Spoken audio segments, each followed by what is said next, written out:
Bonjour, je m'appelle Marc Decroix. Aujourd'hui, je vous propose un exercice pour débutants, pour vous familiariser avec la saisie sur clavier, la mise en forme de tableaux Excel, l'insertion d'objets images clipart, on va mettre une forme, on va faire du word art, du texte en word art, mais aussi quelques calculs.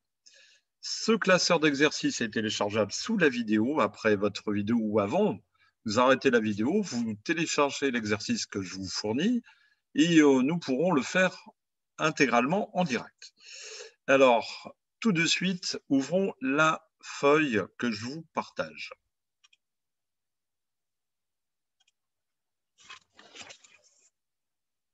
Alors, et sur l'écran partagé, vous allez donc voir ici cet exercice.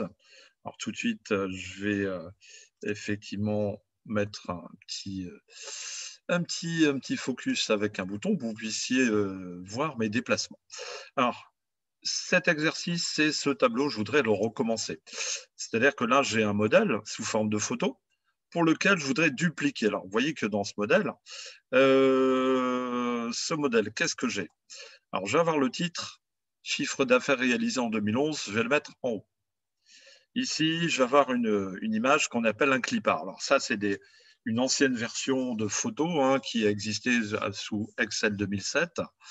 Donc, c'est des cliparts qu'on va peut-être pas retrouver facilement. Donc, j'essaierai de mettre quelque chose pour compenser. Une bulle, effectivement, pour faire penser la vache, c'est vache la vie. Donc, c'est une forme, sous forme de bulle qu'on va rajouter. Ensuite, le texte en word art.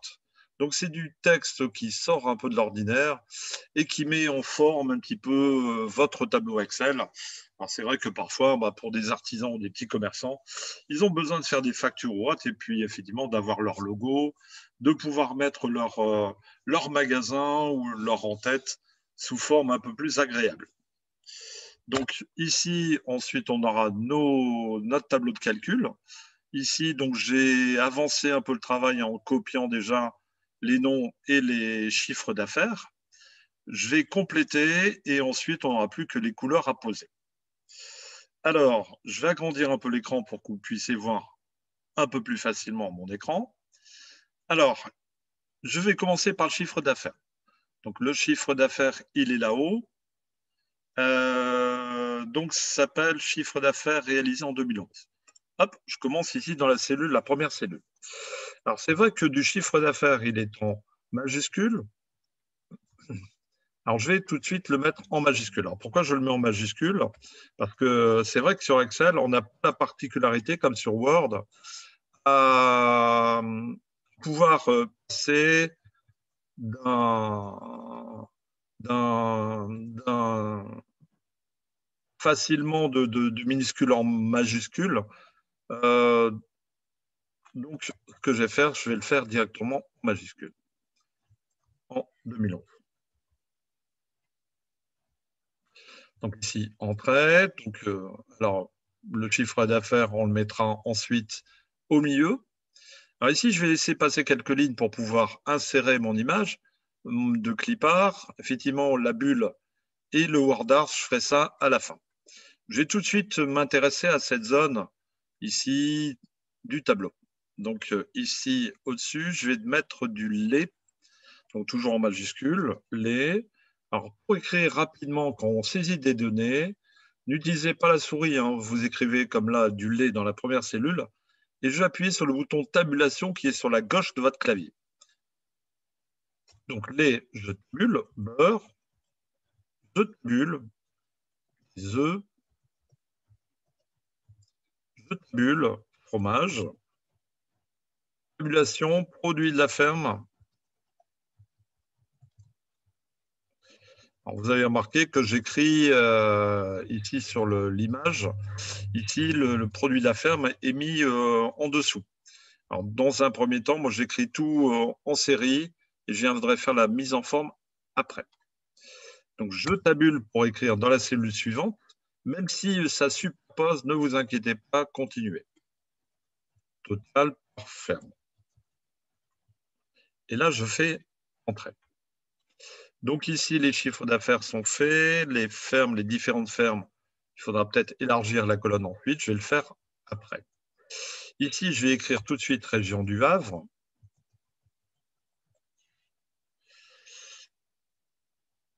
Et donc, je me dirige vers le bas avec les flèches de mon clavier.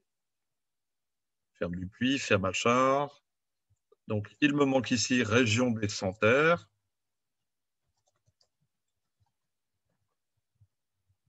Voilà, des Santerres. Voilà. Alors, on aura des couleurs à aller chercher. Donc, OK. Alors, tout de suite, je vais mettre mon texte. Je vais aligner mon texte. Alors, je vais sélectionner pour cela, je vais sélectionner toutes les cellules jusqu'à la dernière pour arriver à la même hauteur que mon tableau. Ce que je vais faire, c'est que ici,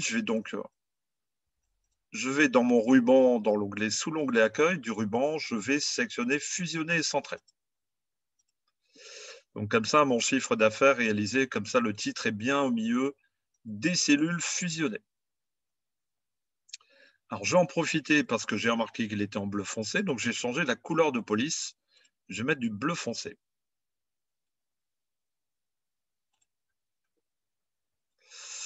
OK.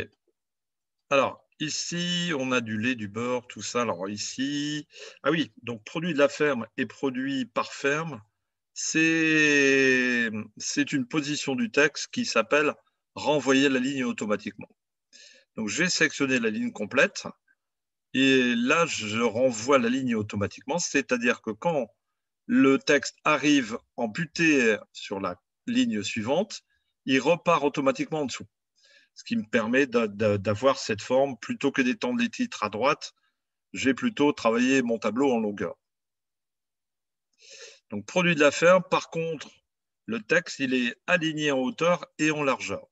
Donc, je reste sélectionné sur la ligne 10 et je vais ici centrer dans mon ruban le contenu au milieu, mais aussi centrer en hauteur. Alors, j'en profite. Donc, ici, je profite de ma sélection pour tout de suite aller chercher le vert anglais. Alors, je vais aller dans mon outil de remplissage qui est ici et aller chercher le vert anglais. Alors, pour aller chercher le vert anglais, je ne le trouve pas spécialement dans les thèmes. Vous voyez, ça ne s'approche pas du vert anglais.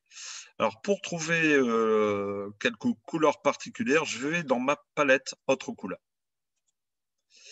Et ici, je vais certainement le trouver par ici. Hop, je l'ai là. C'est bien celui-ci. OK.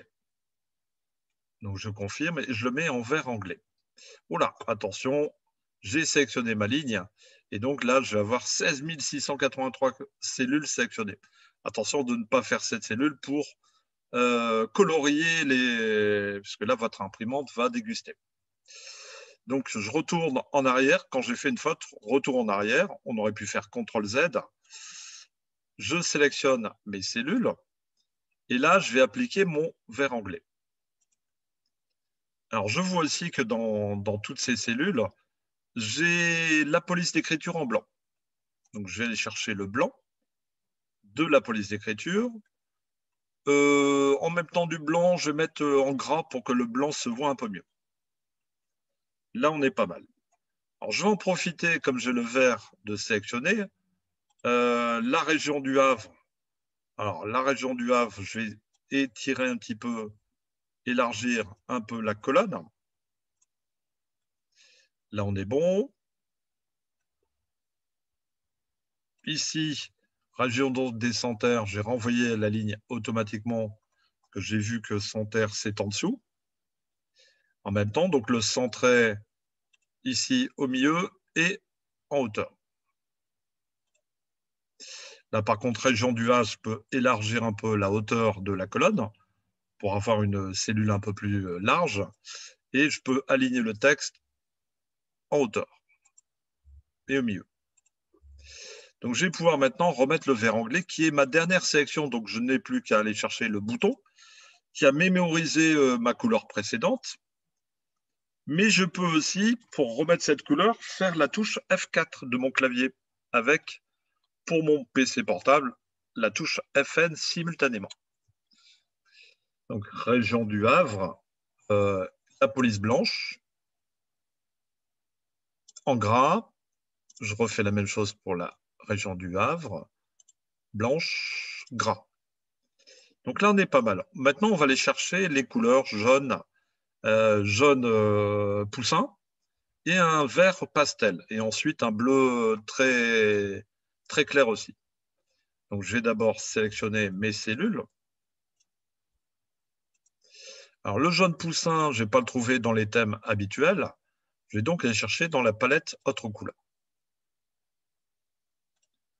Je l'ai ici. OK. Donc ici, je vais faire de même pour les autres cellules avec du jaune. Il est mémorisé, je clique dessus. Je recommence l'opération en dessous.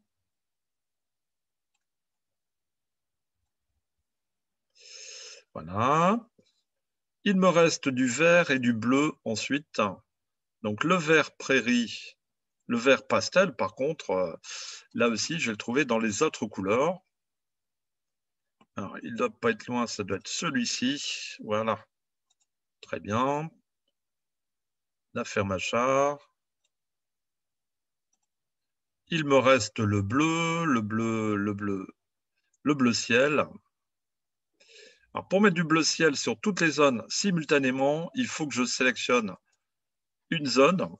Pour maintenir la première sélection, je vais appuyer sur la touche CTRL. Simultanément, je ne lâche pas.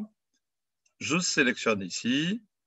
Je resélectionne cette deuxième, troisième zone et quatrième zone. Là, je vais chercher maintenant mon bleu très clair que je ne trouve pas non plus aussi dans les thèmes habituels. Donc, autre couleur. Et le bleu très clair doit être ici. Vous voyez qu'on est très proche. Hein. Et là, on est pas mal.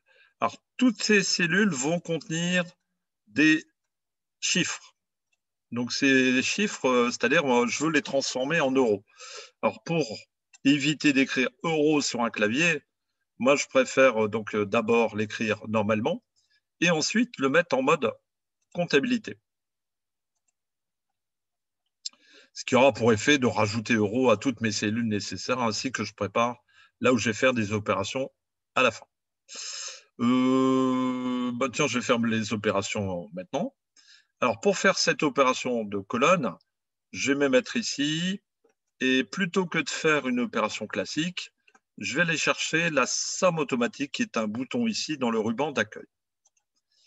Alors, c'est vrai que la somme automatique a la particularité de rajouter directement la fonction somme et de sélectionner les cellules numériques qu'il trouve au-dessus ou sur la gauche. Donc là, il en trouve qu'au-dessus. Pour valider l'opération et rester dans la même cellule, je fais CTRL trait. Ensuite, je tire ma poignée de recopie pour tirer l'opération vers la droite. Ici, je vais faire de même pour le total de la ligne avec somme automatique. CTRL entrée pour valider. Ici, je peux tirer ma poignée ou faire un double clic. Verticalement, je peux faire un double clic. Je ne peux pas le faire horizontalement. On va faire de même ici pour somme automatique. CTRL entrée. Je tire ma poignée. La somme de la ligne, pareil, somme automatique. CTRL entrée. Double clic sur la poignée. Donc là, on a terminé nos calculs. Du coup, qu'est-ce qu'il me reste à faire? Je n'ai plus qu'à intégrer ce clipart, mettre une bulle pensée et ce WordArt. Alors, je vais insérer donc dans la rubrique insertion, donc sous l'onglet insertion, je vais dans illustration, je clique sur image. Alors, comme je vous disais, je n'ai pas trouvé une image clipart, mais je vais regarder en ligne ce qui s'apparente aux images de la ferme en clipart. Donc, je vais mettre clipart, ferme. Je fais entrée. Donc, les recherches sur Internet. Alors, on en trouve des jolies. Hein, vous voyez que c'est original, sympathique. Est-ce que j'ai trouvé le modèle? Oui, alors celui-là, j'ai l'habitude de le prendre. Donc, je le sélectionne, je fais insérer. Alors, vous avez vu qu'une image n'est pas insérée directement dans la cellule. Ce que je vais devoir faire, c'est un objet que je peux. L'intérêt, c'est que ça ne bouleverse pas mon tableau, ça ne change rien.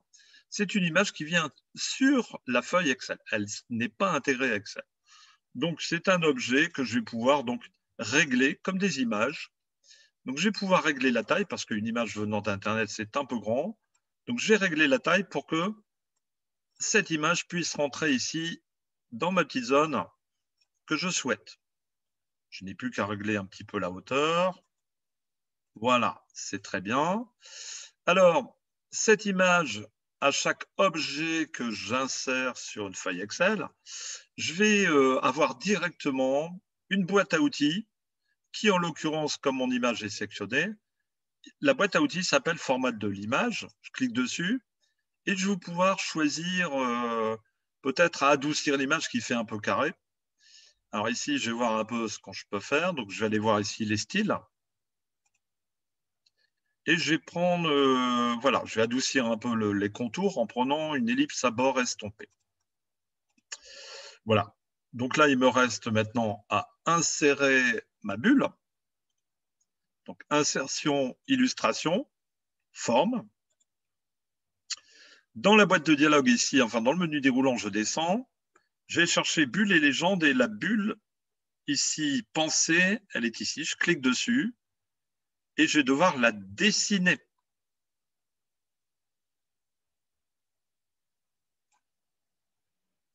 Ensuite, j'ai tiré un peu la bulle en direction de la vache et je vais écrire c'est vache la vie en minuscule.